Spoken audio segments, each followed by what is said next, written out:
Welcome back to another edition of the Unknown Sports Podcast. I am your host, AJ. Joined with me, as per usual, is Hunter Harris. Hunter, dude, how's it hanging? Is this just going to get more funky every time you say it It and you're might going to get make a more funky. face? It depends on my mood. I don't know. It's just going to depend on the day. How are you doing, though? I'm good. How's it going? Good. It's not going too bad right now. We're going to dive into our show quickly as we typically do. We like to keep it fresh and quick here. But like we're going to continue the trend from last week, we're going to promote our beer this week. Hunter, hold up the can. This was Hunter's choice in our beer draft. This is Kolsch, made by Alaskan Brewing Company. Super cool logo with the orca. I'm going to read a little information on it before we get going here, just to promote it a little bit. One of the cool things I saw while reading this in the ingredients is that this beer is made from glacier-fed water and European and Pacific Northwest hops. And the water originates in a 1,500 square mile Juneau ice field and comes from more than 90 inches of rainfall that Juneau receives each year. Hunter, you from Alaska, dude? You know anything about Juneau or Alaskan Brewing Company? I've been to Juneau once. Glacier water is a pretty big thing down there, or up there, I guess I should say. Every time we go Does it to, taste different? it's Is it water, crisp? man. Is it fresh? It's just water. All right. It's All right. cold. Well, all right. Well, let's crack these bad boys open and give them a pour, and let's get going with the news. Nice. We gotta make. I'm drinking from. You got a fancy glass at all today? I'm drinking from Cheers, where everybody knows your name up in Boston. Nope, same old glass. I don't have fancy stuff like you, man. Yeah, you're right. I'm no funny business over here. Oh man, that's a solid pour, I'd say. Oh yeah, catch that one on camera. We're gonna wait for the head to go down a little bit before we take the first drink, but Maybe if you could pour better, we'd be good to go. But whatever. all right, you want me to start the news here? Go for it. Let's hear it. Okay, so we're starting off here. First, we got a little bit of trade news. Everson Griffin with the Cowboys got traded to the Lions. This was a deal that was pretty inexpensive because the Cowboys were wanting to move him out, and Detroit, of course, said, "Hey, another defensive lineman, give it to me." Oh, That's all they ever do. Carlos Dunlap got traded to the Seattle Seahawks as well. I know you were kind of excited about this one. He hasn't played a whole lot this year, but I yeah. mean Seattle needs defense. Yeah, and for some reason, it's almost like Cincinnati's been putting him on a pitch count, like he's just getting limited snaps or a snap count. I don't know why, and Maybe from this what is I've why. heard, yeah, and from what I've heard from stuff is that he wasn't too thrilled about it. So the amount of playing time he's going to get up in Seattle, I think he's going to be pretty happy with. Um, and then we haven't talked about yet the Antonio Brown to Tampa Bay. Do you want to talk about that more when we get to the Tampa Bay game, or do you want to discuss that briefly now? We can do that now. All right. Antonio Brown signed a 1-year deal, very incentive laden with the Bucks. What do you think that this drastically improves this team, or do you think that it's just going to be another one of those guys in the offense? Do you think it's that different? In this crazy COVID world that we live in currently, I feel like it's more of an insurance move so that if anything, were to happen, if any of the players catch COVID on this receiving core or anything, Antonio Brown's in there to fill the gap, whether it's Mike Evans going out, he can be the deep ball receiver because of his speed. Godwin goes out, he can take that route running position as well because Antonio Brown can pretty much do it all, in my opinion. But I feel as if it's almost an unnecessary one because of the cancer he is in a locker room. And whether that works out because he's got Tom Brady there, I don't know. And Bruce Arians, I don't know how it's going to fit. I don't know if it was 100% necessary. What do you think? I think it was funny that Jason Light, the GM, came out, and Bruce Arians also. They were both, Tom Brady had nothing to do with this. He wasn't pushing for this move at all. That's ludicrous to me. he was Yeah. obviously pushing for this. Him and Antonio Brown are, I guess, friends of some sort. I mean, they roomed together when he was living in, New England for that 1 week, Yeah. which was weird in a whole new level. But I don't know. I don't know if Antonio Brown is going to be just step in and be the old Antonio Brown. I assume he is going to be because they've been saying he's been awesome in practice. So I mean, if this is who this guy is going to be, Mike Evans has been getting double teamed a lot. So this not only helps him out by, opening up the offense for that guy to get open, but it's just better for the whole team that they can get more one-on-one matchups, I guess. And he's pretty dang good, Yeah. obviously. One of the best receivers Is of all time, in my opinion. side note that has nothing to do with it. That beer's pretty good, actually. Well, I'm gonna thoroughly enjoy this next 50 minutes of drinking this. Yeah, I like it a All lot. It's right. pretty good. Let's get going on the games, starting with the Thursday night football action. We're recording this on a Thursday, so this is tonight's game. It is the Atlanta Falcons at the Carolina Panthers. Carolina in this matchup is a 2.5-point underdog. And going off of our previous picks this season, I'm fairly certain I haven't picked Carolina once this season. So I'm going to do the opposite, and I'm going to pick Carolina for the first time this year because Teddy Bridgewater currently, I believe, let me stat check myself real quickly. Yes, he's the fifth.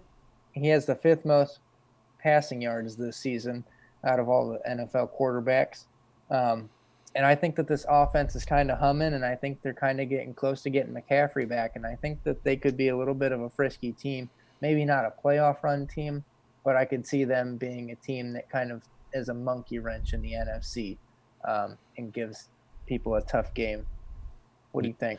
I like what you're saying. They're going to be one of those teams that are going to be upsetting these great teams and giving everybody a run for their money.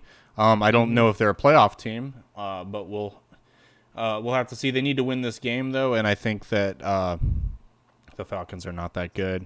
Julio Jones is playing though, so it could be a high scoring game, and offense could actually show up here for the Falcons this game.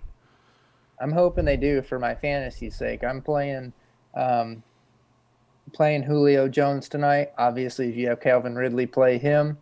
I've moved off the Russell Gage train because of the lack of receptions, the lack of targets he's been getting since Julio's been back.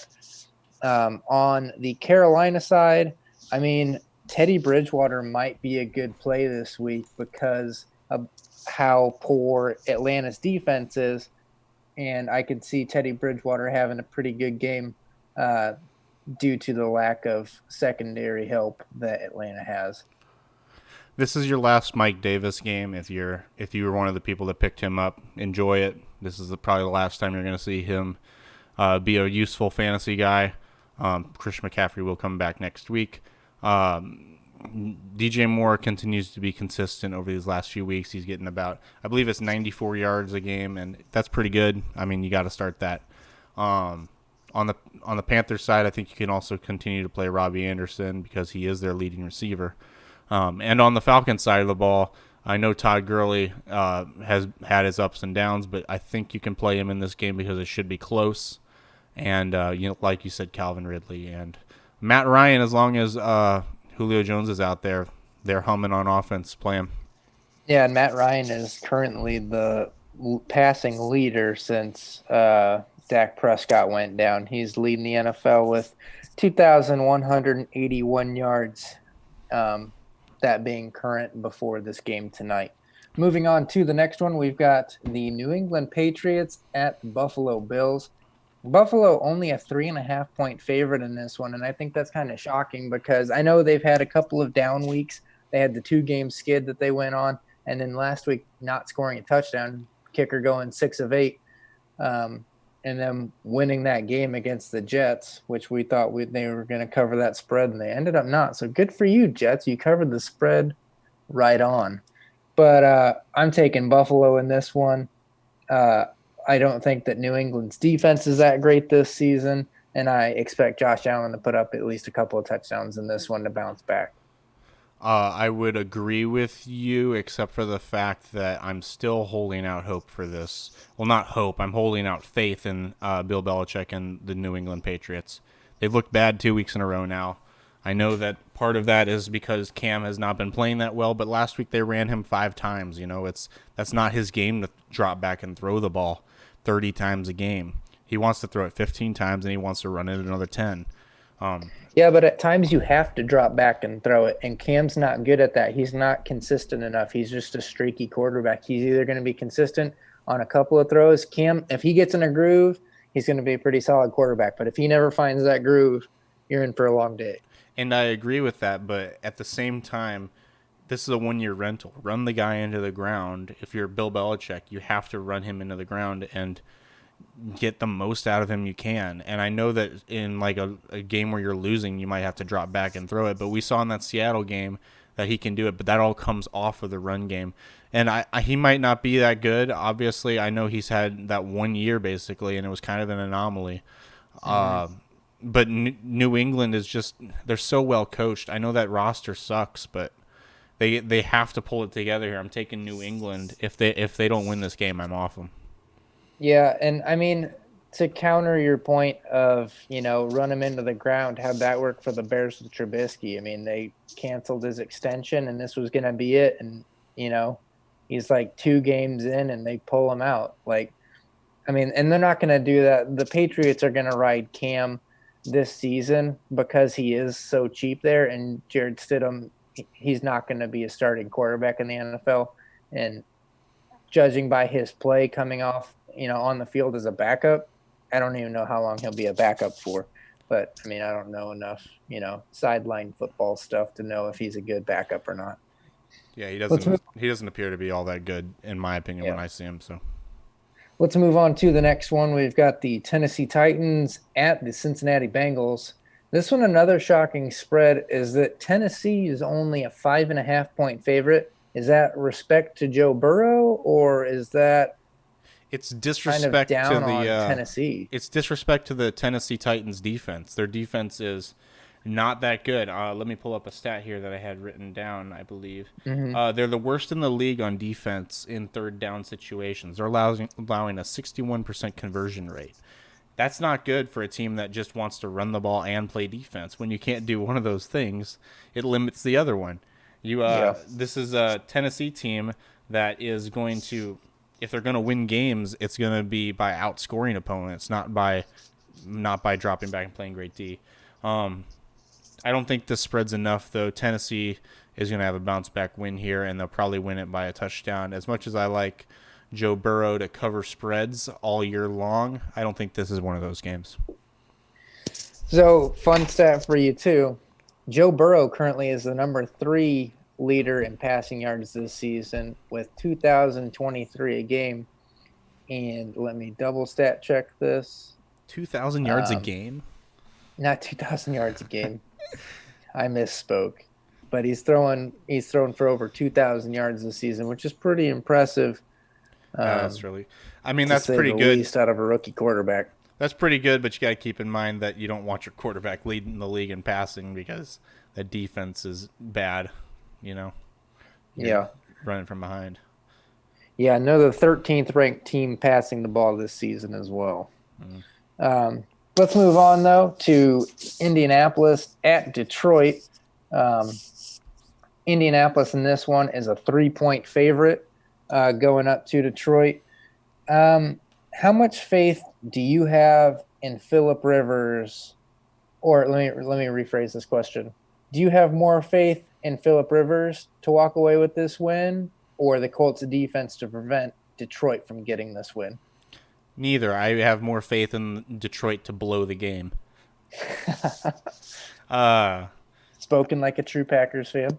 Well, it's a realist. I mean, they're so bad when it comes to pulling off in late game situations. Last week was kind of an anomaly against. Yeah, it was. It's 2 teams that blow, that shoot themselves in the foot the most, and Atlanta shot themselves in the foot harder with Todd Gurley falling into the end zone. I don't know if you saw the video on it, but I saw on Twitter last night there was a video of Matt Ryan in the huddle pointing at Todd Gurley, and he said, "Hey, don't score." get the first down, and fall down. Todd Gurley going, yeah, I know that, and then breaks the tackle and falls into the end zone.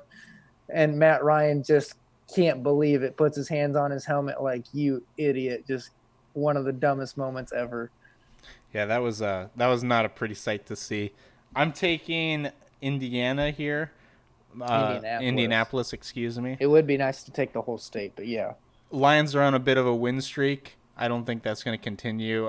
Colts are coming off a bye, correct? They didn't play last week, I believe. I believe so. You're right. So yeah, coming off of a bye in Detroit, I'm going to take the Colts to cover the spread here. What about you?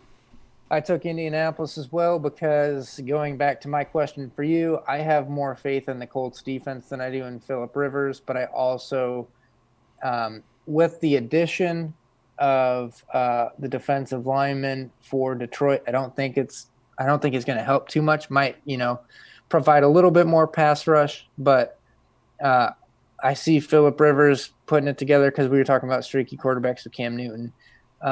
Phillip Rivers is pretty streaky too. In that last outing, they played, was it Cincinnati? And Cincinnati was up 24-3, I want to say. And Phillip Rivers comes out and throws for 270 yards in the second quarter. Like, he's just, when he's hot, he is super hot. But I don't. And when have he's faith cold, in he's super him. cold. It's Yeah, weird. exactly. That's his career, though. There's no middle ground with him. Yeah. So I'm going to take Indianapolis, thinking that it's a 3-point game. Detroit might make it close at the end, and we might pay for it in the end with Indianapolis kicking a game-winning field goal. But I think it's going to be a low 20 scoring game, and it's going to be it'll probably be a pretty close game. It'll be fun to turn on the last 5 minutes of the fourth quarter. Moving on to the next one, we have the Las Vegas Raiders at my Cleveland Browns. Cleveland is a 2.5-point favorite in this one. Hunter, you kick this one off. I want to start here before we get into it. How do you feel about OBJ being done for the year? So I told you when we were watching the game, or we were watching games together on Sunday, and I saw the highlight of it, and I heard later that he had went to the locker room, and I said, well, judging by the highlight, there was not really any contact, and it kind of took off funny. It was like, it kind of looked like something popped, whether it's a hamstring or his ACL. So when I heard that his ACL had gone, it wasn't too much of a shocker to me. But, I mean, I've been a pretty big Rashard Higgins fan the past couple years, and I was always kind of curious why his role as the number 2 receiver wasn't bigger. But he's definitely going to slide in or as the number 3 receiver, behind Jarvis and OBJ. But he's definitely taken over that number 2, and we saw Donovan Peoples-Jones have a pretty breakout game last week. I don't know if I'd go out and pick him up on fantasy. He is going to be the number 3 receiver now. But last week was the first time he'd gotten a catch all season. So he'd played like 4 That game-winning touchdown catch was his first one, or no? He caught one earlier. I think he caught a slant pass earlier. But the game-winning touchdown pass was his 5th career reception on the season, nice. I believe, and his career. But what do you think about Vegas in this game, though? I want to touch on Beckham here. I know the numbers say, wow, Baker is so much better with Beckham off the field. I mean, this is going to actually be a plus for this team. I don't think that's true at all. I mean, obviously, it's not. Obviously, it helps Baker out in the fact that he doesn't get tunnel vision on one receiver because it's Baker and he's stupid like that sometimes.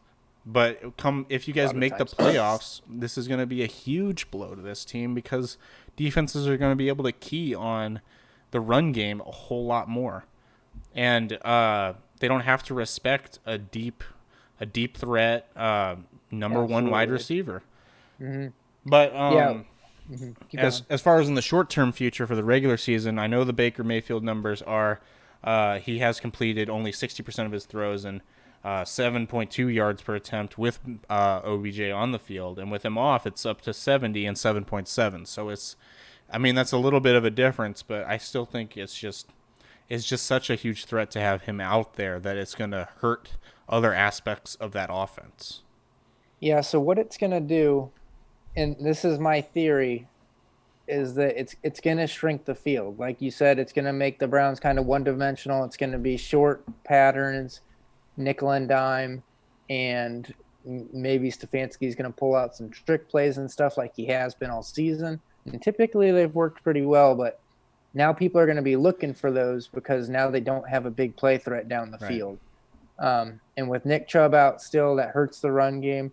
Kareem Hunt just isn't the same runner as Nick Chubb, and this offense is built for Nick Chubb's running style, not Kareem Hunt's. There is a difference between the two. I'm not going to go into it right now.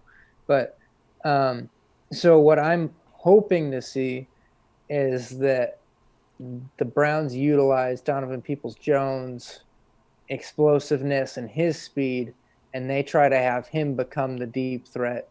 And I think that could be a key to this game is if they can make him the breakout downfield threat and they can hook up with him a couple times, because that's not going to be on too many teams' radars because they have no film to go off of with this guy other than what he did last week. But I mean, that's enough for the Browns. I'll move on to the Raiders. This Browns secondary is pretty poor. And I think that Derek Carr's played really well this season. He's got 13 passing touchdowns to 2 interceptions, so he takes care of the ball and he hits his guys. Depending on what the weather's going to be like in Cleveland on Sunday, I'm not sure, but I think he's going to air it out pretty well. Jacobs hasn't really had too many big games this season, but I'm looking to see Derek Carr have a pretty good game, and Darren Waller's probably going to be a pretty high focused player. I think he's going to have a big week. And so I took Vegas in this one. What did you take? I love your Darren Waller call there, but I'm going to take the Browns here because I think that I know that they lost OBJ, and I know that the Raiders are one of those teams that they contend with the good teams.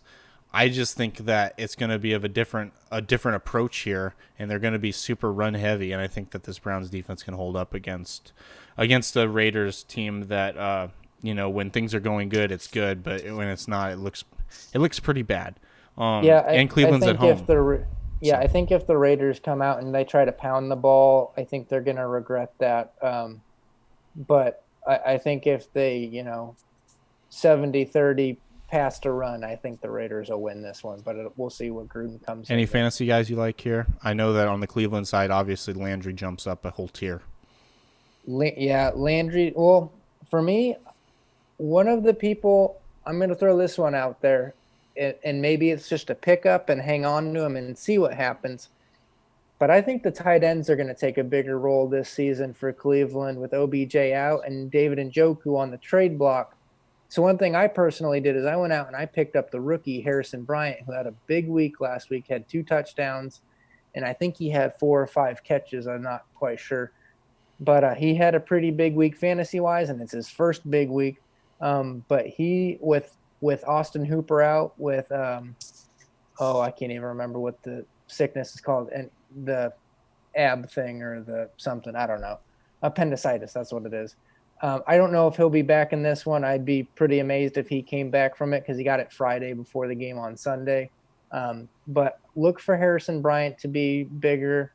Maybe Donovan Peoples-Jones or Rashard Higgins. I don't know who's going to really take OBJ's role. But the receivers, it gets spread out too much with Cleveland, so I wouldn't take any Browns receivers. What about you? What do you think? Obviously, you're starting Kareem Hunt. I like Landry to jump that tier, like I was saying. I believe he is a borderline top 15-ish wide receiver the rest of the season. Higgins is going to be their wide receiver too. I don't know if it's going to be one of those where you just play it based off the matchup kind of guys, because they are going to lean so heavy on the run.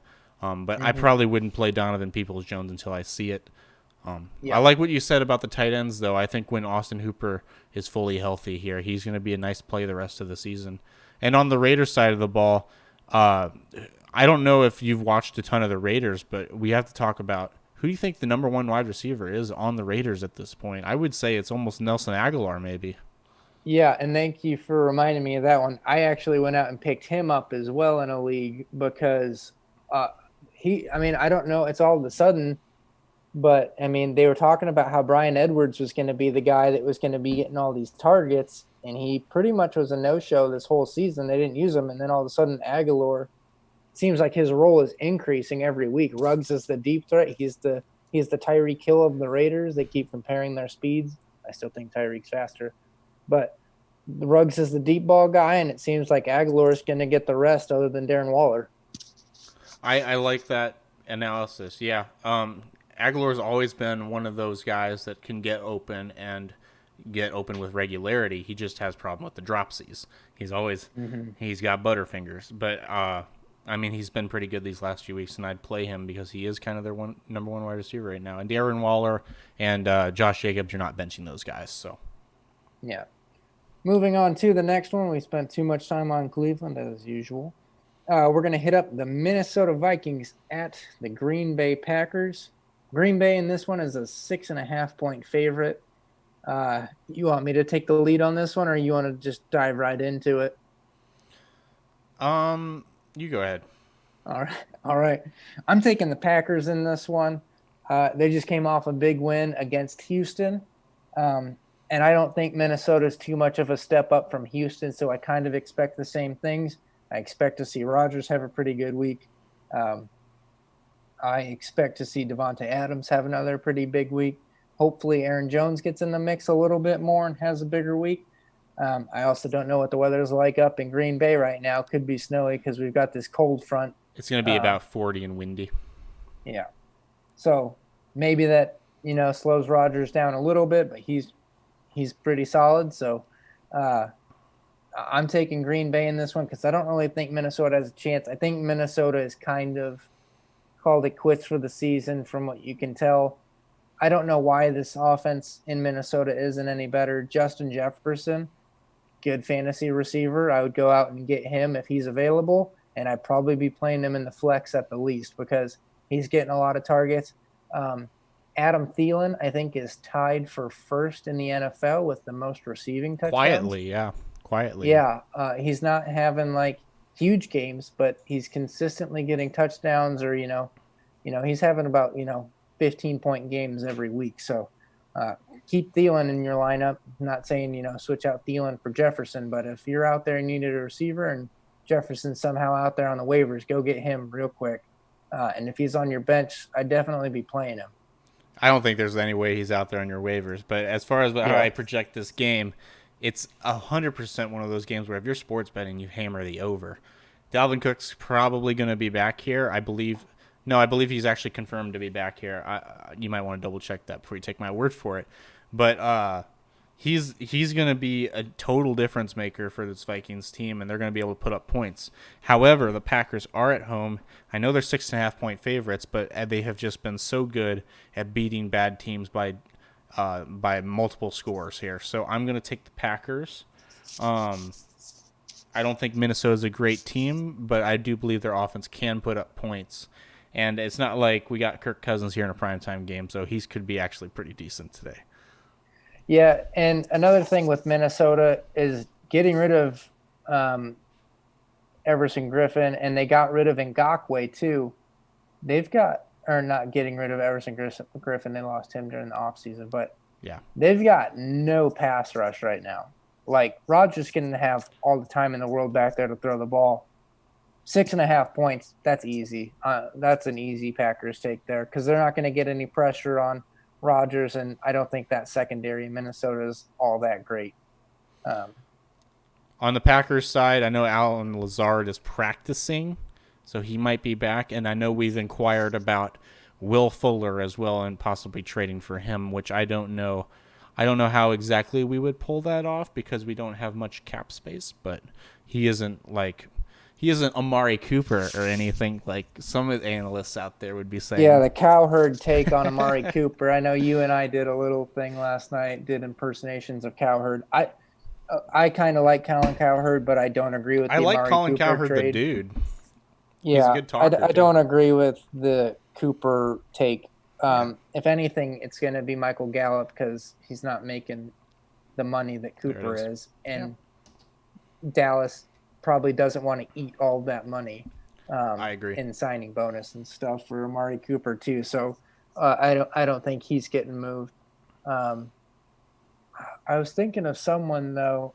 We also didn't mention Des Bryant got signed on the Baltimore's Yeah, practice squad. that's We'll hit not that later. news. We'll hit That's that not later. news. I Um, purposely didn't put that on the news. um, but I was trying to think. There's another receiver out there that that I think that Green Bay should make a move on, but I'm drawing a blank right now. Can you think of any? I don't believe they would do this, and because they're winning. You know, they're the last undefeated team, but Juju Smith-Schuster will not be there next year.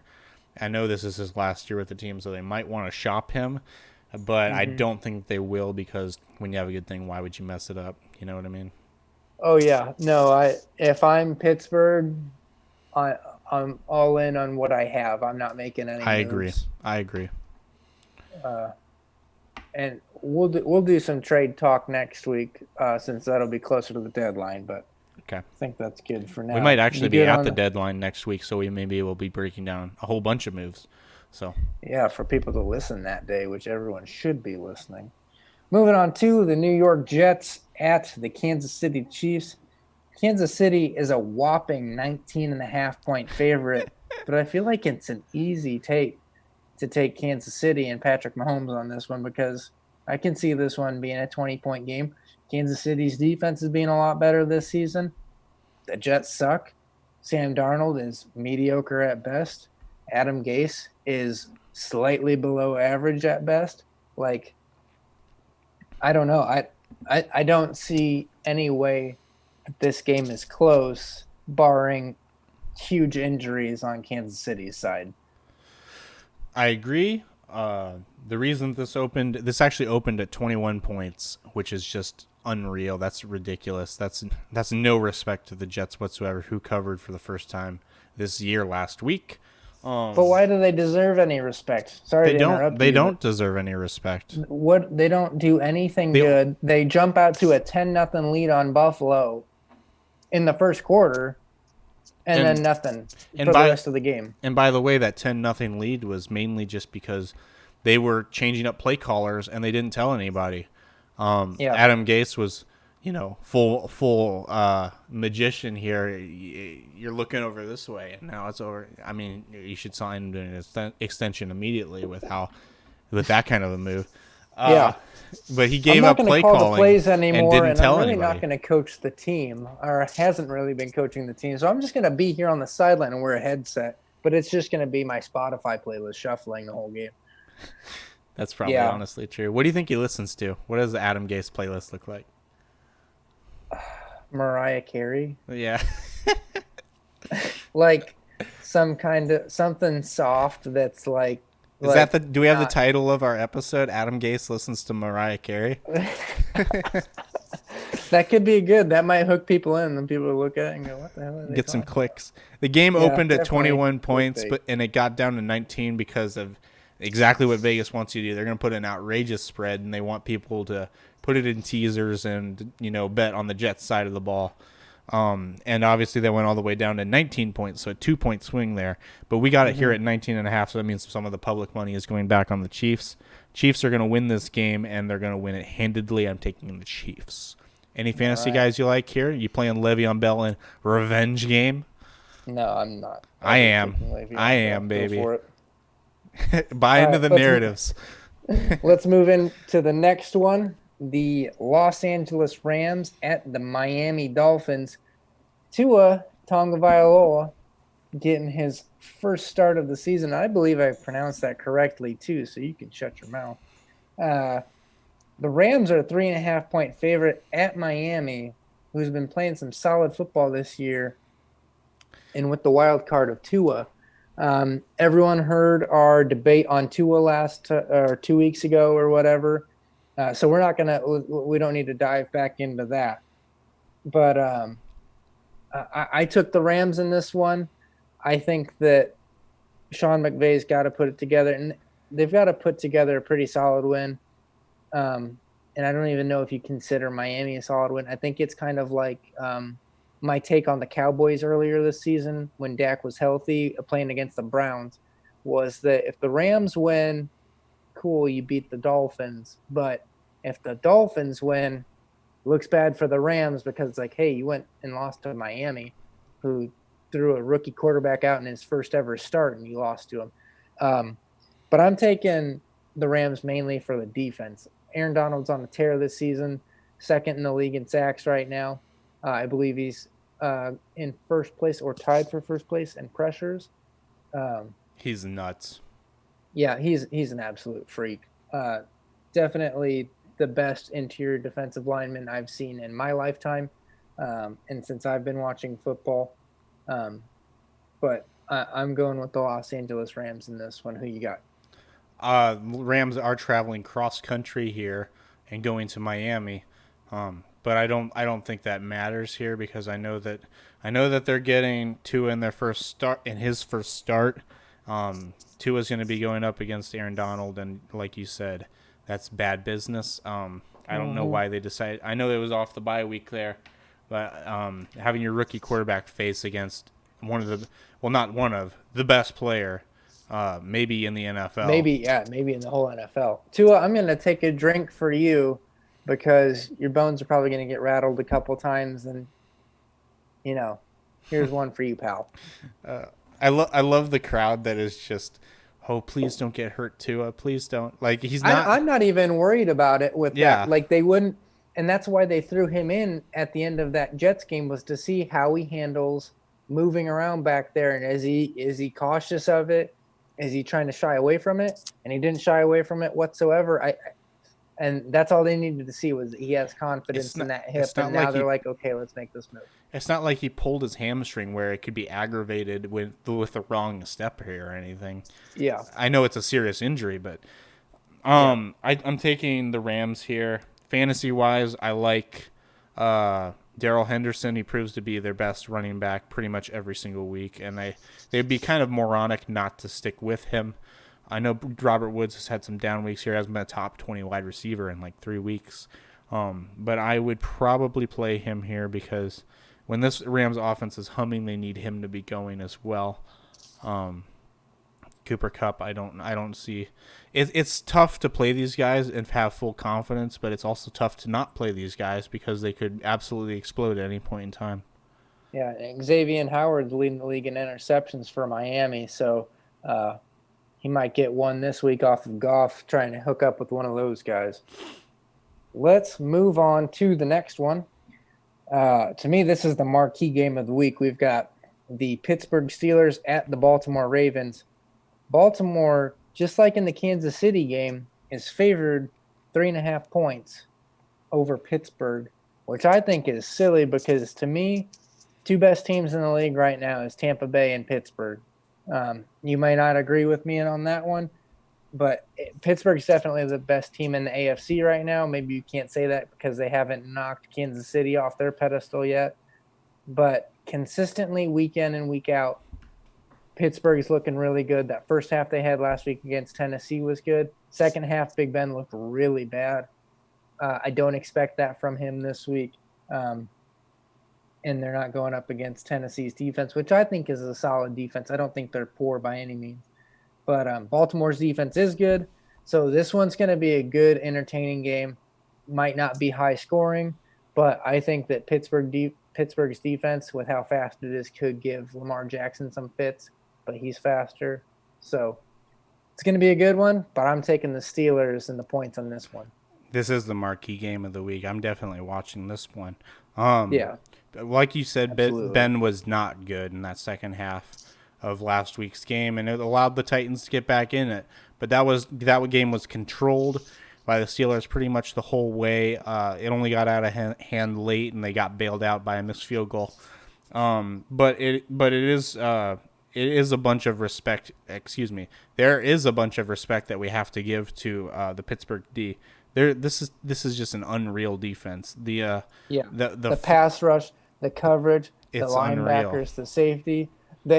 There's no weak spot on really any part of this Pittsburgh team. Maybe to me the running backs, maybe with James Conner just being a north and south guy, Benny Snell not being the most explosive guy either. The running backs might be the weakest part, and James Conner had a pretty big week last week. The receiving core is insane because Pittsburgh just knows how to draft wide receivers. Offensive line is good. Big Ben's a Hall of Famer in my book. And the defense, like we just said, top to bottom. And they always have a good special teams unit. This team's destined for the AFC Championship unless Mike Tomlin does something stupid. Are they better than Kansas City? Right now, yes. In my book, yeah. I think that's a matchup I would love to see right now. Mahomes isn't really carrying Kansas City. He's not the deep ball threat right now that he has been in years past. But I don't think Kansas. I think Kansas City's defense would struggle with this Pittsburgh offense and their receiving core. And Kendall Fuller was a cornerback for the Chiefs last season. Am I correct in saying that? And Yeah. he left and went to Washington, and he now is second in the league in interceptions. So I believe missing him at cornerback too is going to hurt Kansas City against a team that has several receivers. And Pittsburgh has the best receiving core outside of Kansas City and maybe competing with Kansas City in the AFC. Do you agree with that or disagree with that? Oh, I'd say their receiving core is better. I like all three of those guys. They got Claypool, Johnson, and Smith-Schuster, obviously. I don't really see a hole on this team for the Pittsburgh Steelers. And that's the thing with KC too. I don't see a hole really with them either. The defense just isn't as good. But go ahead.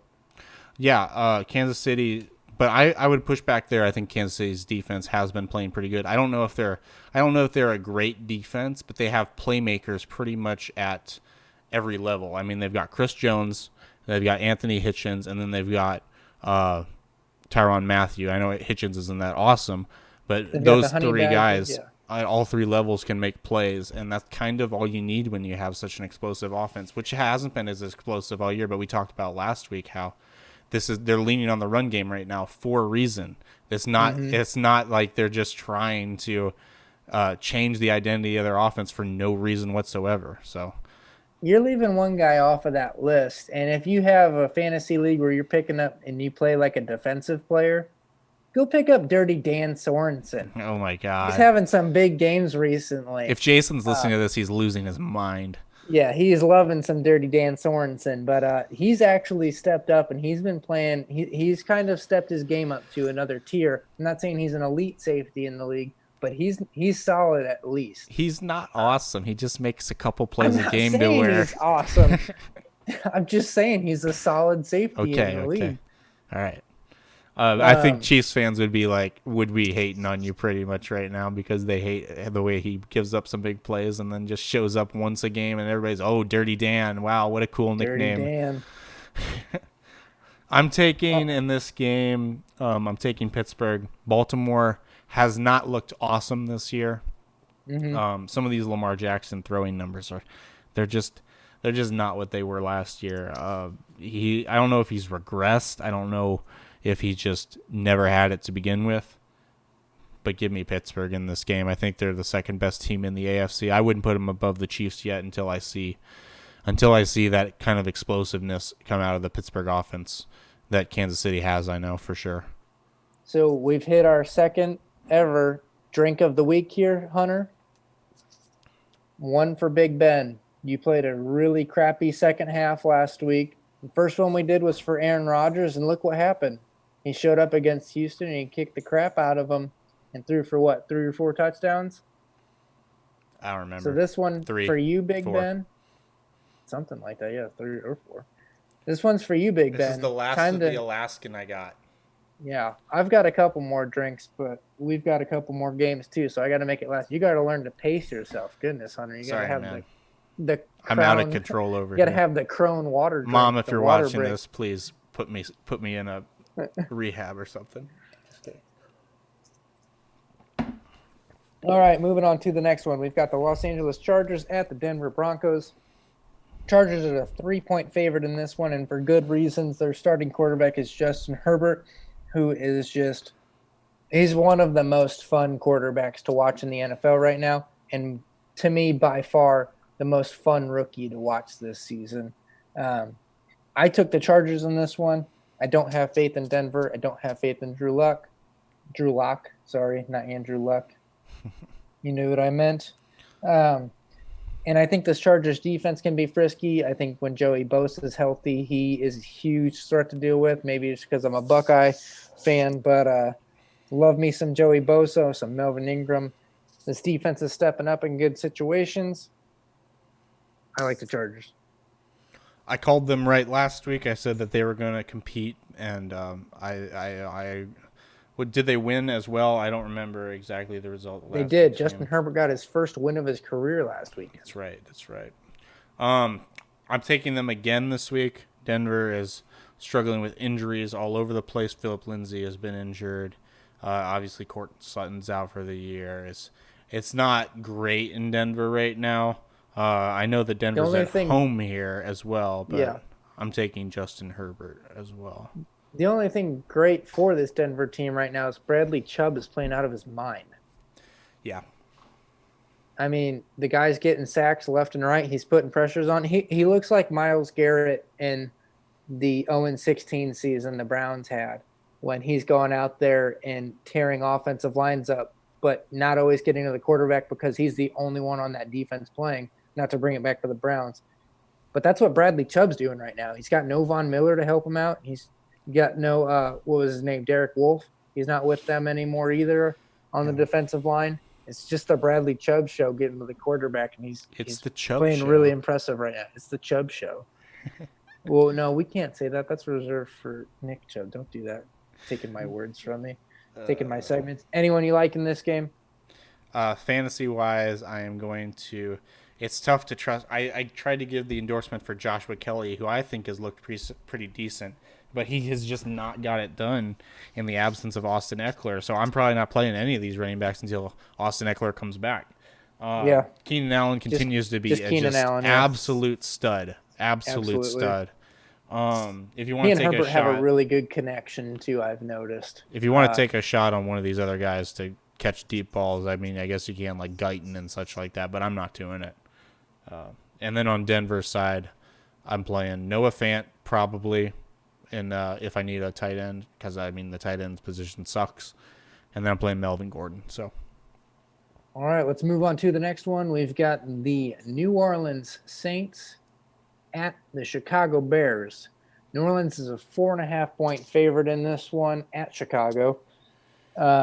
Chicago's defense has stepped up this season. You and I had some talks, and we've both talked with Austin. I wish we could have had him on for this show, but he's got to work this morning. But is it a Nagy thing or is it a Nick Foles thing?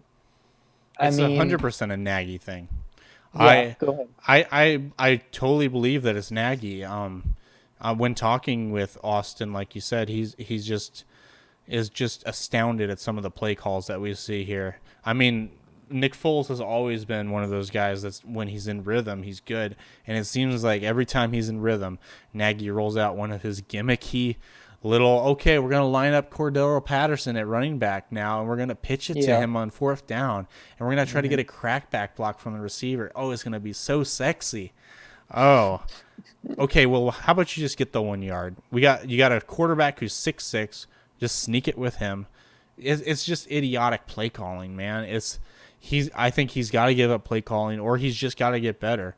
And I know Nick Foles isn't exactly Aaron Rodgers here, but he is, I think, serviceable enough, and it's just a result of bad play calling.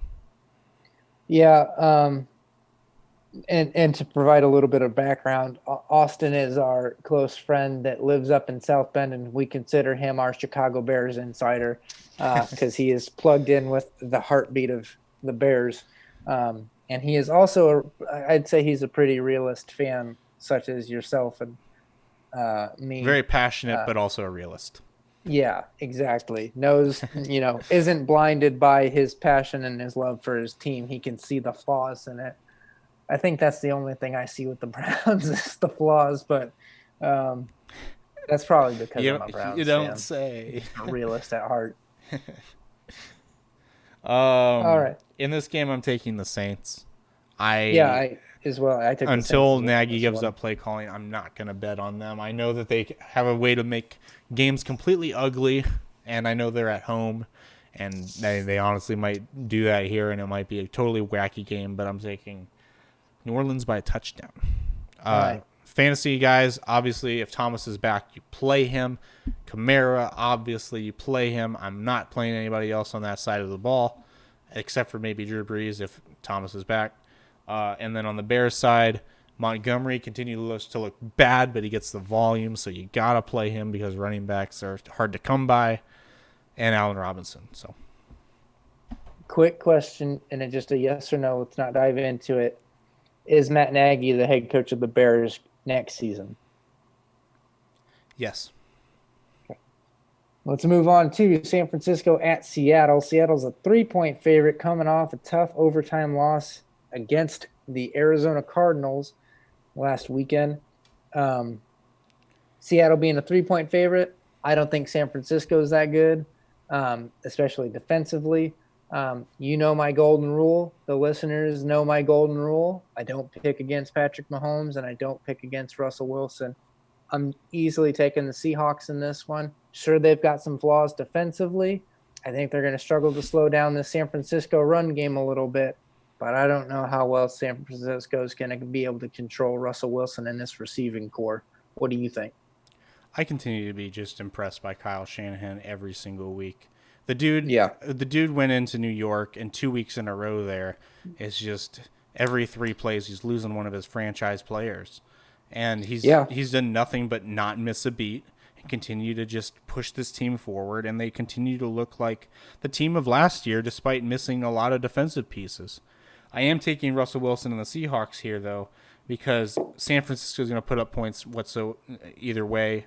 I know that Seattle is going to come ready to play here at home, and they are a 3-point favorite at home, so that means they're a half-point favorite in a neutral site, so I am taking Seattle. I thought you were going to go with my golden rule, and that was going to be your reason why you picked them, but it's all right. You'll catch on.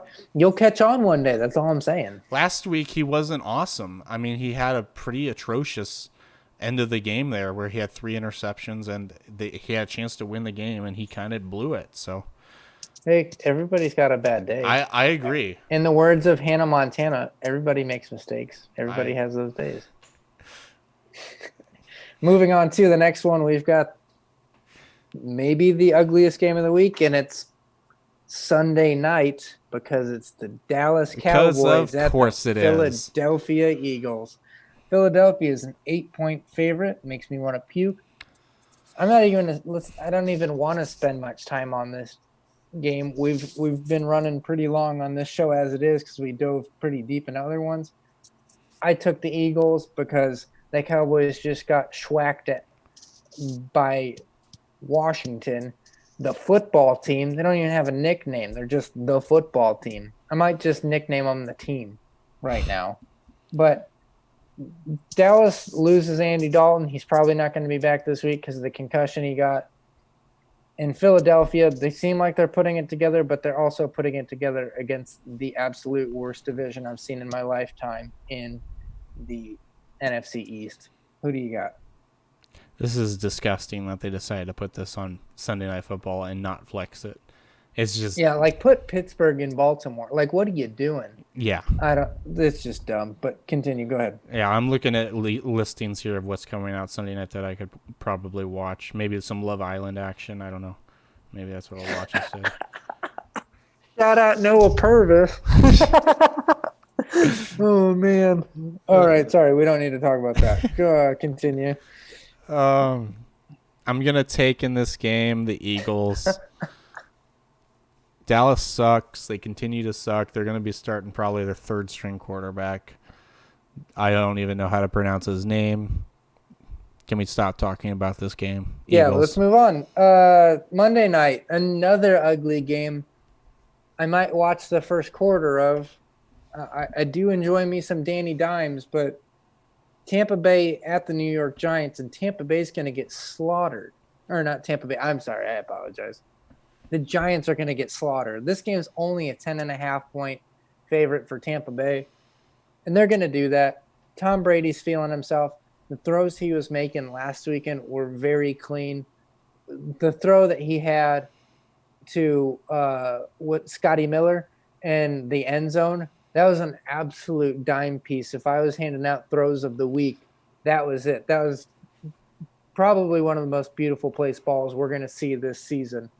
Dropped it literally into the breadbasket. The Giants, they're not going to be able to. Danny Dimes gets smacked against anyone he plays.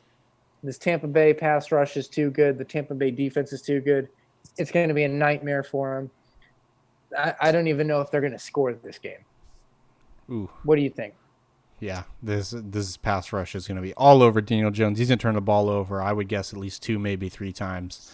Tampa Bay's like defense and fantasy, play them, please. Yeah, if we had to make a bet on once a week of which team we think is going to get shut out, it's definitely the Giants this week that would probably be most likely to get shut out. Yep. Talking about Tampa Bay here, though, they've looked awesome. I mean, it seemed like when Tom Brady signed there, it was a sit down with Bruce Arians, and they're like, a handshake agreement. Okay, I'm coming here, but we're gonna run your offense. Understand? And it's kind of gone out the window here, and they've gone to resort to Tom Brady's New England offense. It's quick hitting. It's hitting guys when they make their cuts and when they're in the right spot, and it's what Brady's comfortable with. And it looks awesome because it's basically New England, except it's got better weapons. So I'm taking Tampa Bay here to cover. I don't think the Giants are good whatsoever. Sterling Shepard, I think, is worth a play if you're playing fantasy. And obviously, you know who your guys are on the Tampa Bay side of the ball. At running back, though, you might want to, I don't know, I would probably stay away. It's tough to play either of these ones. Showing our beers now? Yeah, I mean, not to get off topic, but this is honestly, this is super good. I'm going to look to see if I can get a 6-pack of this somewhere. We're 2 for 2 on choosing good beers.